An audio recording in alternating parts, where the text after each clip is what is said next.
তারপরে মঙ্গলা মার মন্দিরে যেদিন প্রথম দিন গেছি, সেদিনকে দেখি ওনার বর একজন সাধিকা, তার বর ফুচকা বিক্রেতা। আমি কোনো প্রফেশনকে ছোট করছি না, কিন্তু আমার একটাই আশ্চর্যের বিষয় যে একজন সাধারণ ফুচকা বিক্রেতার বউ কীভাবে রাতারাতি এত বড়লোক হয়ে গেলেন, কীভাবে রাতারাতি বিভিন্ন জায়গায় মন্দির করছেন, রাতারাতি জমি কিনছেন, হ্যাঁ, রাতারাতি এত এত সম্পদ ঐশ্বর্যের প্রাচুর্যের অধিকারী কী করে হলেন।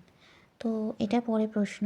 তো যাই হোক, যেদিন প্রথম দিন আমি ওনার বাড়িতে গেছি, যেখানে ফার্স্ট উনি ওই কৃষ্ণকালী মার মন্দিরটা করেছিলেন ওনার বাড়ির ছাদে, সেখানে গিয়েছি, গিয়ে দেখছি ওনার বর ফুচকা বিক্রি করে, তো ওই পচা আলুগুলো বাছছেন।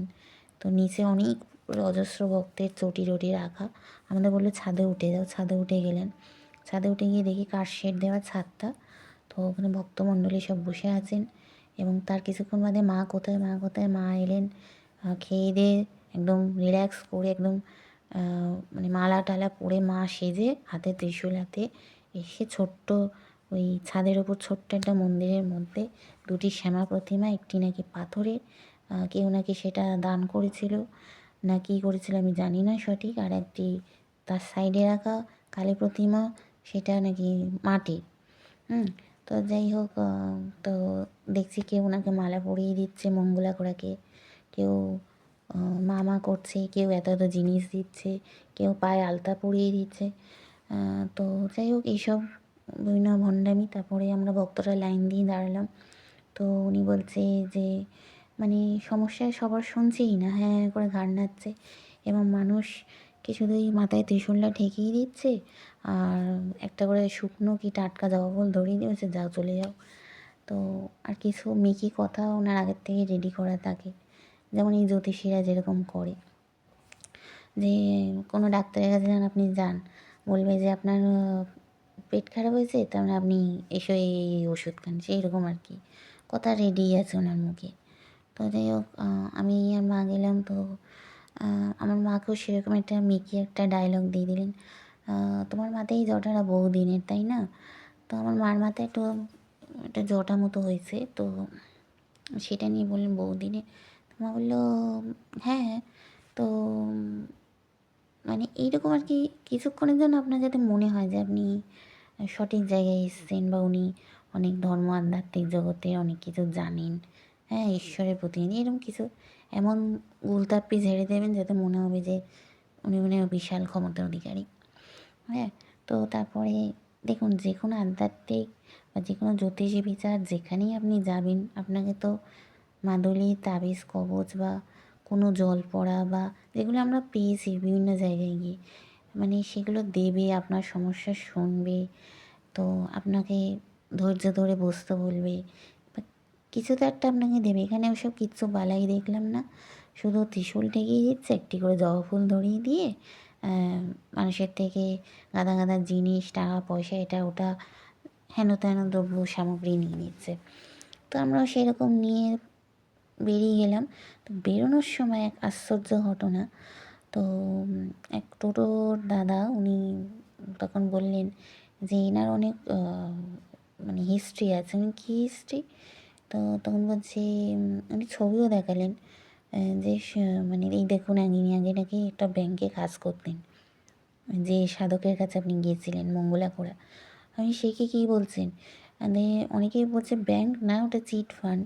তো সেটা পরের ব্যাপার। তো একটা ট্রান্সফরমেশন দেখুন, একজন ব্যাংক কর্মী বা একজন চিট ফান্ডের কর্মী হঠাৎ করে এটি ত্রিশূল হাতে পেয়ে গেল, আর তাৎক্ষণিক সে সেই ত্রিশূল হাতে নিয়ে একবারে দেবী সেজে গেল। হ্যাঁ, কোট প্যান্টে পরে বসা ছবি, আর সেইখানে মালা পরে বসা এক মহিলাতে কী করে রূপান্তরিত হলো, আশ্চর্যের বিষয়। তো তারপরে উনি এও ইনফরমেশন দিলেন যে রাতারাতি উনি প্রচুর লক্ষ কোটি টাকার মালিক হয়ে গেছেন। সেই ওনার এই ত্রিশূলটার পাশের, যেখানে উনি বাড়ি করেছেন তার পাশে এক পুকুর, পতিত পুকুর থেকে উনি পেয়েছেন। সেই ত্রিশূল দিয়েই নাকি দৈব শক্তি আছে, এই সেই নানা রকমের। তো তারপরে আমরা যথারীতি বাড়িতে আসি, এবং বাড়িতে এসে মাসখানেকে ভালো মন্দ কিছুই বুঝতে পারিনি। তারপর থেকে ক্ষতির পর ক্ষতি শুরু হয়, আর্থিক ক্ষতি, সাংসারিক বিভিন্ন বিভিন্ন এটসেট্রা, দেখুন, কোনো ধার্মিক প্রতিষ্ঠানে গেলে যে মানে মানুষের ভালো হয়, তা আমার সেটা ভালো থেকে অপোজিট উল্টে খারাপই হয়েছে। হ্যাঁ, তো এই যে আমার প্রশ্ন হচ্ছে যে এই ছিল আমার মানে অভিজ্ঞতা।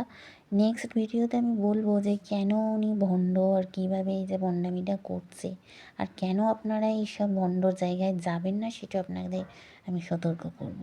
আজকের মতো ভিডিওটা এইটুকুই। পার্ট বাই পার্ট ভিডিও দিচ্ছে যাতে লোকের দেখতে আর কি শুনতে সুবিধা হয়, লোকে যেন সারমর্মটা বুঝতে পারে।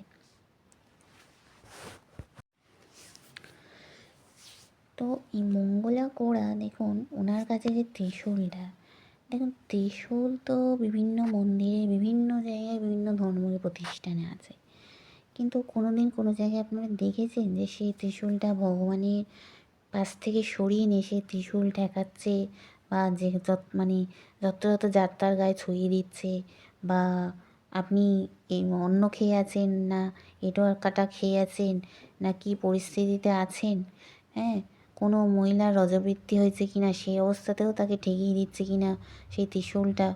দেখেছেন কোনো ধর্মীয় প্রতিষ্ঠানে ত্রিশূল ঠাকুরের কাছ থেকে নিয়ে সেটা লোককে আচমকা এখানে সেখানে মানে মানুষকে ঠেকাচ্ছে, এ করছে, এগুলো কি, এগুলো তো একটা মানে অপরাধমূলক কাজ, তাই না? আমরা বিভিন্ন মন্দিরে দেখেছি ত্রিশূল সাধারণত দেবতার পাশে থাকে, তো দেবতার এটা একটা অস্ত্র দেবদেবীদের, তো সেখানে থাকুক না।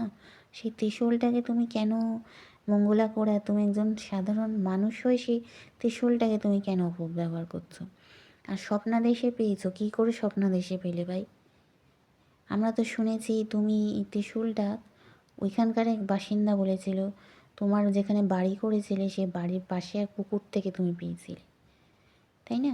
পুকুর থেকে পেয়েছিলে যখন, তুমি সেই ত্রিশূলটা দিয়ে তুমি নিজে কেন ব্যবসা শুরু করলে?